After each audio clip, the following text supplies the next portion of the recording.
By partnering with the WWF, we found goodness in sustainable fishing practices. Pick and Pay, always there for you. You say either. I say either. You say neither. I say neither. Potato. Potato. Tomato. Tomato. Let's call the whole thing off. We just had to. We're feeling in a very inspired potato kind of mood today. And we're using, what kind of potatoes are we using today? We're using the avalanche potato, which is a good sort of versatile potato. And I love this dish because you always usually have potatoes in the cupboard. And we're going to turn them into a gourmet feast.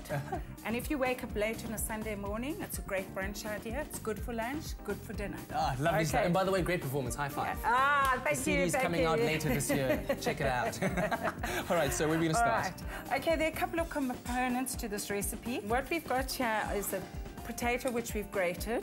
It's ideal to grate it just as you need it because as it starts oxidizing. But this will be fine for the potato cake. But what you've got to do is you've got to squeeze out all that excess liquid. All of the juices. Yeah. Okay. And sorry, which potato are we using there? We're using the avalanche potato. Avalanche. Just think of a sort of explosion.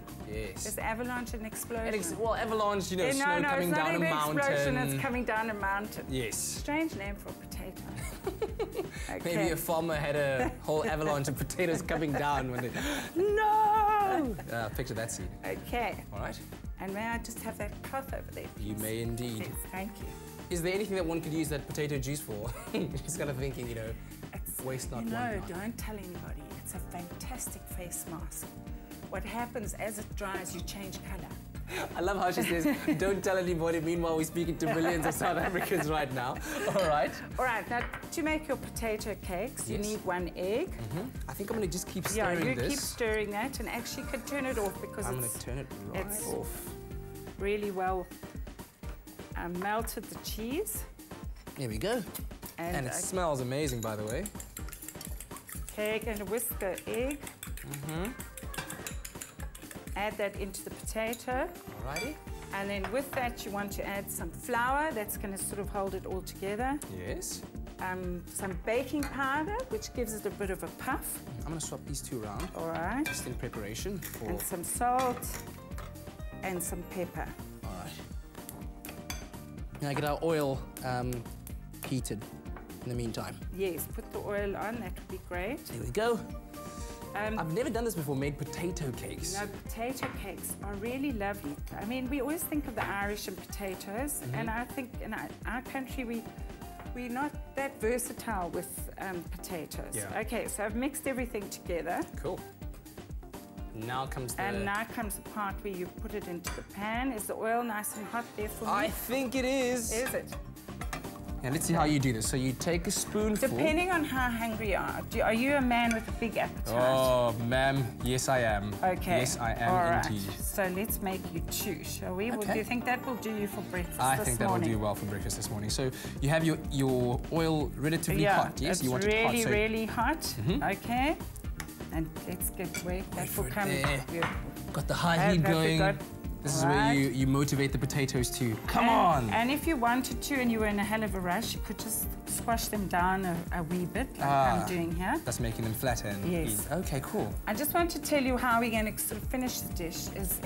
You need some ham to go over the top first, and then the cheese sauce. Okay. If you don't like ham, you could have something else.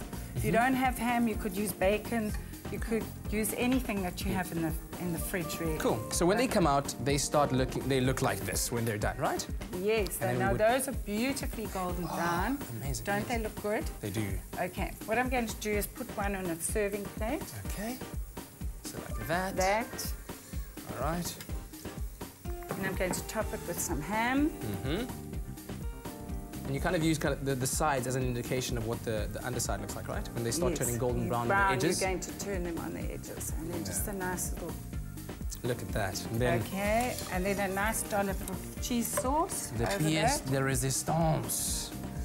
Wow, wow, wow. Doesn't that look good? Look very nice, yes. Okay, and then you can top it off either with parsley or a couple of chives, which I think they look like a real Looks absolutely amazing.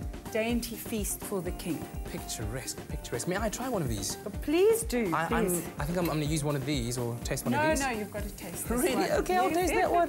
And while I do this, of course, you can catch all of these recipes in the upcoming issue of Sunday Times Food Weekly this Sunday. And, oh, there we go. The keyword to SMS is on your screen right now. So I take a bite of this.